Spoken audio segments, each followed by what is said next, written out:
કેમ છો મિત્રો? બધા મજામાં છો ને? પવિત્ર પુરુષોત્તમ માસના સૌને જય શ્રી કૃષ્ણ. પાવન ધારા 18મી ભગવાને ભૂખ ભાંગી. તો આવો આપણે સાંભળીએ. નવાનગરમાં એક ડોશી રહે. ડોશીનું નામ ડાઈમા. ડોશીને એક દીકરો હતો. દીકરાનું નામ ગંગારામ. દીકરો ભણવામાં ઘણો હોશિયાર, શરીર પણ સાજું નરવું, પણ ખાટલી મોટી ખોડ. એ ખાવા બેસે ને તો એક કોળિયો પણ ખાઈ ન શકે. ડોશી તો ચિંતામાં દુબળા પડવા લાગ્યા. ખાધા વગર તે કેમ જીવાય?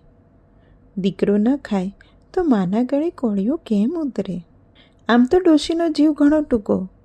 પાઈ કરીને ₹1000 બચાવેલા, પણ દીકરા માટે રોજ નવી નવી વાનગી બનાવે, પણ દીકરો ખાઈ જ ન શકે. ડોશી તો રોજ સવાર સાંજ મંદિરે જાય, ભગવાનને આજીજી કરે કે હે અંતર્યામી, મારે બીજું કાંઈ જોઈતું નથી, પણ મારો દીકરો પેટ ભરીને ખાઈને એવું કંઈક કરો. ગામમાં હતા એટલા બધા મંદિરે ડોશી ફરી આવે અને બધા દેવતાઓને એક જ પ્રાર્થના કરે કે મારા દીકરાને ખાતો કરો. હવે ઈશ્વર તો દયાળુ છે અને એ સાચા દિલથી પ્રાર્થના કરી હોય એટલે સાંભળ્યા વગર પણ રહે નહીં. એટલે ઈશ્વરે તો ડોશીની પ્રાર્થના સાંભળી લીધી અને ડોશીનો દીકરો ખાવા લાગ્યો. ખાવા તો લાગ્યો, પણ એટલું ખાય કે ડોશીના હાંડલા સાફ થઈ જાય. 5 રોટલા કર્યા હોય તો 5 ખાઈ જાય અને 10 કર્યા હોય તો 10 ઝાપટી જાય. ક્યારેક તો ડોશીને જ ભૂખ્યા રહેવું પડે. એમ કરતાં ડોશીની કોઠીમાં તો દાણા ખૂટવા માંડ્યા. ઘરની ચીજ વસ્તુઓ ખૂટી ગઈ, ખર્ચ વધી ગયો. હવે જેમ જેમ દીકરાની ભૂખ ઉઘડતી ગઈ તેમ તેમ ડોશીનો ડાબલો ઓછો થતો ગયો. પાઈ કરીને બચાવેલા પૈસા વપરાઈ ગયા. દીકરાની ભૂખ ઉઘાડવા જતાં ડોશીને ભૂખ ભેળા થવાનો વખત આવી ગયો. ત્યારે ડોશી ફરી પાછી મંદિરે દોડી.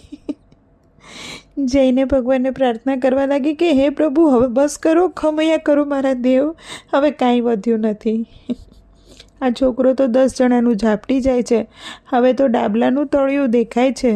ડાબલો ખાલી થઈ જશે તો હું એને ખવડાવીશ શું? મંદિરનો પૂજારી ઘણો જ્ઞાની હતો અને એણે ડોશીનો પ્રભુ સાથેનો વાર્તાલાપ સાંભળ્યો. વ્રત અને તપ બી બહુ કરતો હતો, એટલે એણે ડોશીની વાત સાંભળી અને ડોશીમાને કહ્યું કે ડોશી, કાલથી જ પવિત્ર પુરુષોત્તમ માસ શરૂ થાય છે. તમે ભગવાન પુરુષોત્તમનું વ્રત કરો એ તો અતિ દયાળુ છે, જરૂર તમારું દુઃખ દૂર કરશે. અને ડોશીને પણ પૂજારીની વાતમાં શ્રદ્ધા બેસી ગઈ. બીજા જ દિવસથી તેણે વ્રતનો સંકલ્પ કર્યો. રોજ નદીએ નાહવા જાય, કાંઠા ગોરની વાર્તા સાંભળે, યથાશક્તિ દાન પુણ્ય કરે, દેવ દર્શન કરે, સત્સંગ કરે, કથા વાર્તા સાંભળે. અને વ્રત પૂરું થતાં ડોશીમાએ બ્રાહ્મણ પણ જમાડ્યા, દક્ષિણા પણ આપી. અને એના પ્રતાપે બીજા જ દિવસથી ડોશીનો દીકરો પ્રમાણસર ખાતો થયો.